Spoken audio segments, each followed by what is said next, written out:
they munch into the wavy CCM-branded Galfer discs to scrub speed off in a flash. Engine. Next up, reliability. 4 out of 5. April 5th. Like all CCM Spitfires, the 71T is powered by a compact, liquid-cooled single-cylinder motor, originally designed by BMW for Husqvarna. It makes a claimed 50 brake horsepower at the rear wheel, which is around 10% more than the standard Spitfire 6, thanks to revised mapping and an exquisite QR Racing titanium exhaust, free from heavy cats and sound-deadening Euro 5 shackles. As much a sculpture that wouldn't look out of place in an art gallery, it's hand-built from 64 individually welded sections. With so little weight to push around, its thrappy 50 brake horsepower is devilishly effective and has the urgent, free-revving feel of a competition engine, the clue's in the name. But despite the motor's hard edge and explosive soundtrack, it's perfectly fueled, predictable and easy to control, so need for electronic rider aids or modes, although an up/down quickshifter would be nice.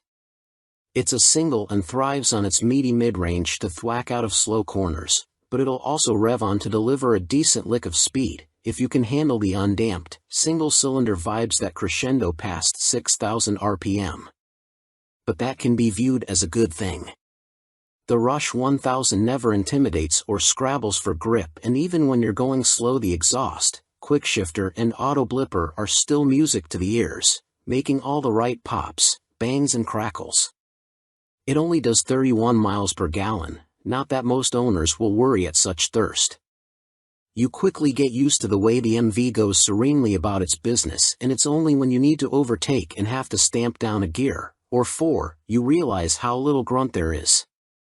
In fact, the only time the Rush lives up to its name is when you hold the throttle to the stop, and when you do, be prepared for the ferocious acceleration of a superbike and the brain-drilling roar of a race engine. Reliability and build quality. Next up, value. 4 out of 5. April 5th. Build quality, fit, finish and attention to detail are everything you'd expect on a bike costing this much, and on our brand new test bike everything works perfectly. But what about long term?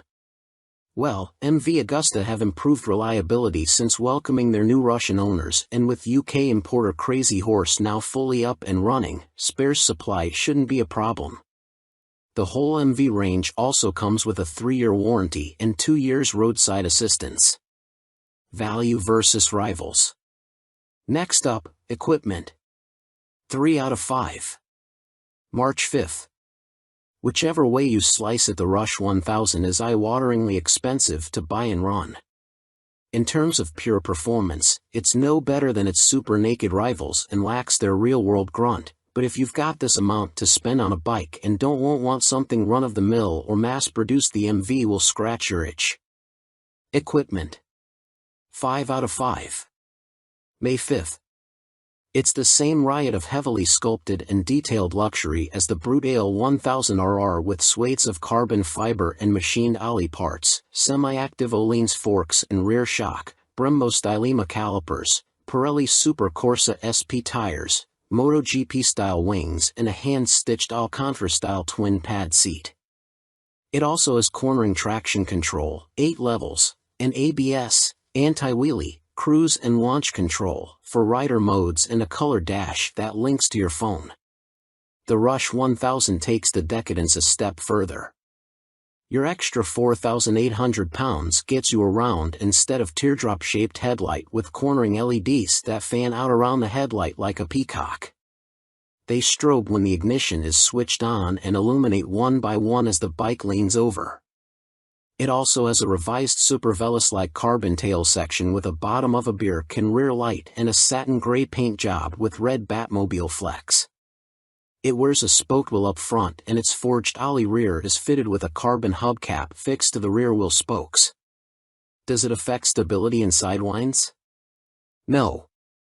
You also get a Race Kit SC Project titanium exhaust and revised fuel mapping, which is a work of art and sounds suitably naughty. The Italian firm also creates the pipes for Marquez's Honda. MV Agusta Brutale 800 RRSCS, 2020, on review. Our test bike is the most refined, capable and exciting Brute Ale 800RR we've thrown a leg over. Everything from the power of its brutal Brembos, to the way it rolls beautifully into corners and the riotous din from its 3/cut pipes is feel-good overload. The hard seat is a pain after a few hours and it gets fidgety over bumpy backroads, but the MV handles and hangs on like a super sport racer over smooth ground. The Brute Ale 800RR has the most visceral auto blipper in biking.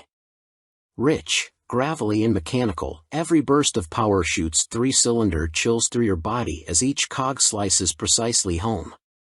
It's just as tuneful on the way up, with a loud crack through the quick shifter as the revs kiss the red line.